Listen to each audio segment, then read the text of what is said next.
Okay, let's jump right into the source material. Today, we are pulling apart the systemic classifications taxonomy and the Shane-Lozenich case timelines. I want you to think of this explainer as a structural review of a machine. It's a system defined by incredibly stark, almost Bauhaus-style contrasts, rigid lines between the constitutional rights you assume you have and the clinical, administrative reality of what happens when those rights are just systematically bypassed.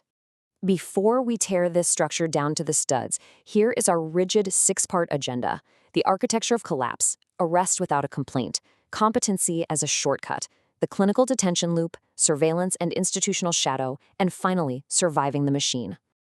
Section 1. The architecture of collapse.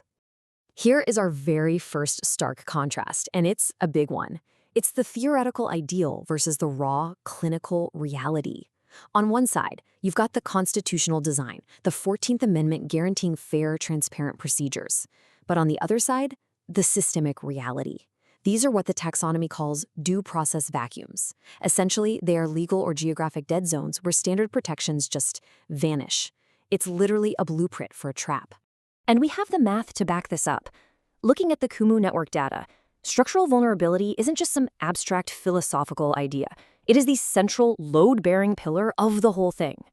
The data shows this operational node is the most heavily branched and visible in the entire network. The whole system practically hangs on the structural collapse of due process. Section 2, arrest without a complaint. The taxonomy defines this specific operational gear as the deprivation of liberty without charges. What does that mean in plain English? It's the execution of continuous physical restraint, locking someone up, entirely lacking the formal filing of an actionable criminal complaint. The physical detention happens completely before any legal justification is ever made. And the Lozenich timeline anchors this definition perfectly in a pretty brutal, detain first, justify later pattern. Check this out. March 2021, arrested right in a bedroom. Released the very next day because, quote, no complaint filed. May 2021, intercepted near a bus stop, dismissed. March 2022, an overnight detention, and again, the court rules no complaint filed. These are rapid, highly disruptive detentions that derail a life without ever requiring formal evidentiary proof. Now, you might be wondering, why would a system operate this way? Well, the sources point to some pretty brutal functional incentives. Police execute pre-complaint custody, which practically justifies staffing levels and unlocks massive overtime budgets. Meanwhile, prosecutors use this dismissal without prejudice vector. That gives them absolute speed and case management control, completely bypassing the rigorous public discovery process.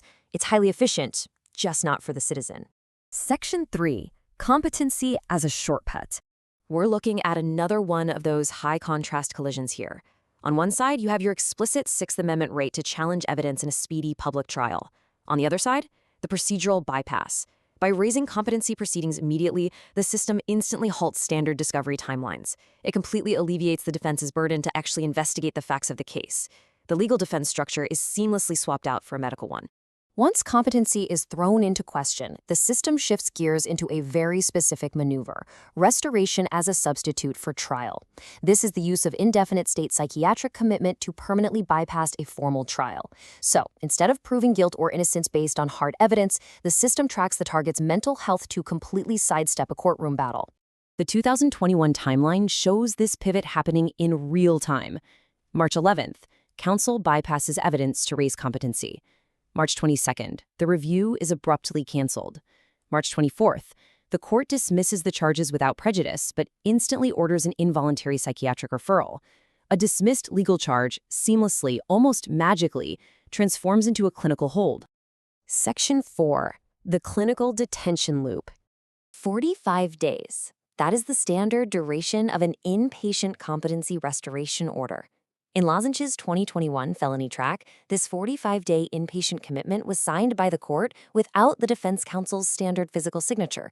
It was simply approved on record. It's a completely seamless, automated transfer of a citizen straight into clinical isolation. And this all builds into a cold, mechanical four-step loop. Step 1, custodial arrest and detour. Step 2, defense strategy replaced by psychiatric evaluation. Step 3, involuntary custodial transfer to a clinical facility.